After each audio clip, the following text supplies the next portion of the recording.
many experts see this as an opportunity for the private sector. In fact, at the 2016 Budapest Water Summit, one of the vice presidents of the European Investment Bank said he knew personally of $20 trillion of private money that could be invested in water infrastructure if the pricing signals were understood. Problem is that for the private sector, pricing signals generally result in an increased supply, whereas governments like Egypt's want pricing perhaps or looking for ways to reduce the supply of water, to manage the demand, not to meet it. Equally, at a high-level meeting at the African Development Bank, when donors were talking with senior representatives of several governments, they said, we know that water is very, very important, but it's too hard. And the difficulties for the donors are often political, particularly when there's a transboundary element. So I would like to ask Dr. Henk if he thinks will it ever be possible to reconcile the interests of the public and private sectors with regard to urgently needed investments in water infrastructure?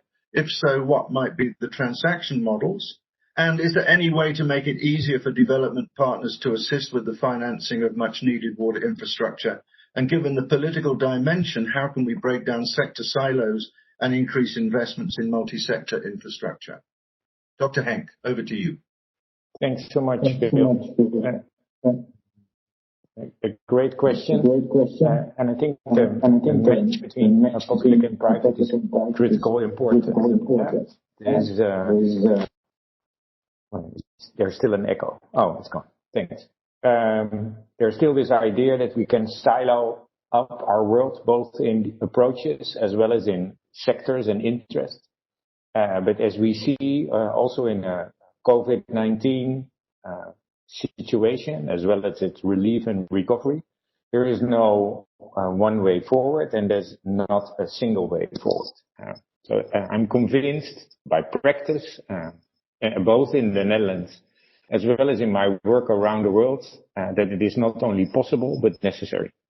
But it means that that partnership, public and private, has to be based on the same principles, same values, while at the same time there has to be a kind of flexibility. Government should allow private sector to come in by assuring long-term commitment, transparency and transparent concession systems and financial angles. And on the other hand, private sector should accept that long-term commitments also require regulations on water pricing and profits.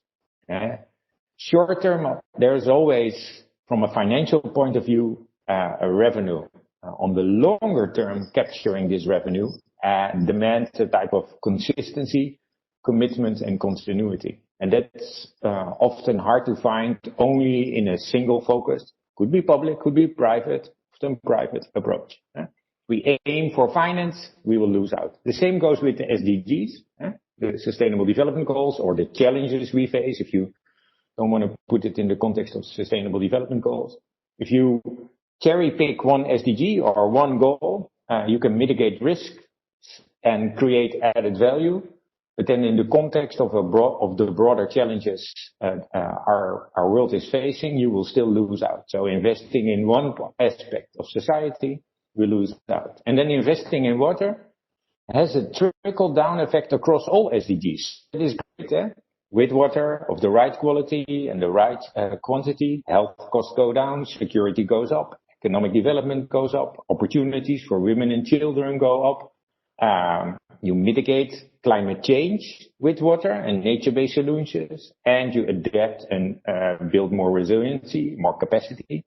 So you see a trickle-down aspect of investing in water, but for that you need to broaden the scope and lengthen the time.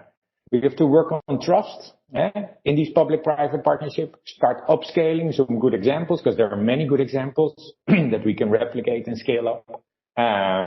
And drinking water supply, wastewater treatment, water and energy nexus are niches or opportunities for these public-private partnerships.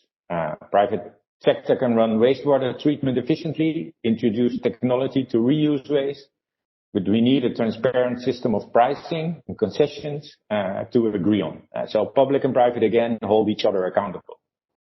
Flood protection can create important sources of revenue, new land to be developed, toll roads combined with dikes, but there's also a combining of public costs with private revenues that might be complicated. So transparency in these business models is critical important. And development finance institutions can help provide a public loan for a dike or infrastructure, provide a loan to private company operating a toll road. But again, here comes this question. In my words, Popular said, there is on the shelf and in our financial economic business models a lot of stupid infrastructure we can invest in that has a revenue stream on the short term, but actually has a negative impact on our sustainable development on the mid and long term. So there is a common interest to not go the easy way, but that demands holding hands together firmly, public and private. No development financial institute provides a combined public-private package loan so that the integrated public and private parts of coastal events can be accommodated. So these larger scope investments mean partnership approaches and increased integrated revenue models. If there are good examples of these packages, great to help building trust and show that it makes sense to cooperate. So have the right business models, the tools for evaluation and validation across the SDGs, no cherry picking, partnerships and trust, try to build those trusts, stand on the same shoulders of valuing, meaning from a water perspective, recognize these multiple values, social, economic, cultural, and ecological, reconcile these values, build trust, ensure that there is an enabling environment to do so. At the same time, protect our sources. Our natural sources are worth to protect, and it's a public and private interest.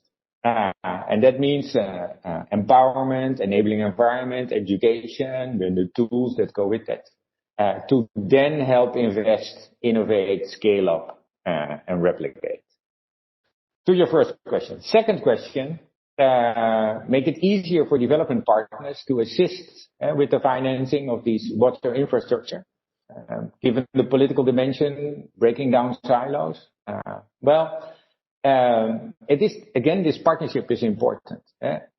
It's not only in the context of Egypt or the Middle East, it's across the world. That partnerships of public and private entities, multilateral or non-multilateral, is critically important. So that means within a government, you need a collaborative approach across agencies, so you bridge the silos. You don't fund, if we fund water, health costs go down, but often in governments across the world and within sectors, the water sector and the health sector are not talking to each other, let alone that these financial streams are connected. So pay attention to the problems and possible solutions across sectors, across interests, and across government agencies. Outside of your responsibilities to actually increase the conversation.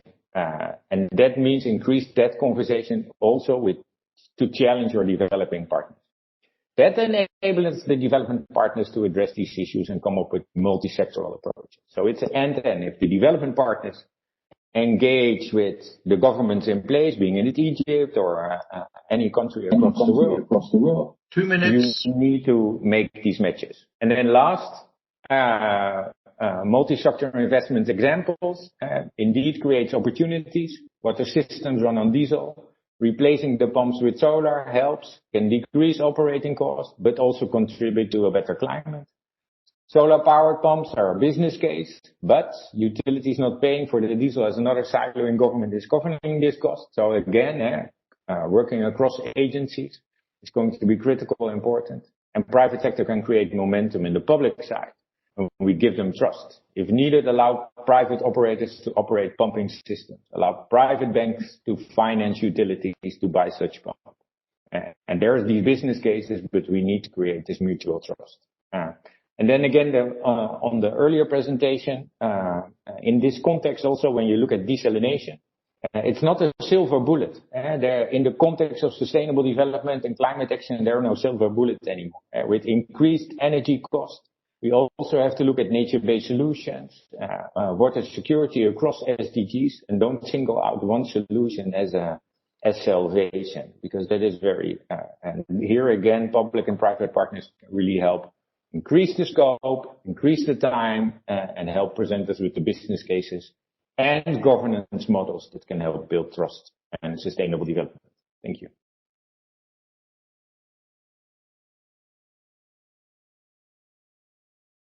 You're muted, Phil.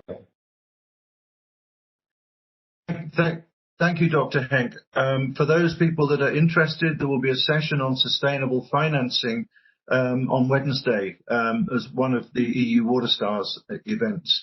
And in saying thank you once again to Dr. Henk, let's not forget that donors also operate in silos just as much as government ministries do. That's a danger we face going forward. But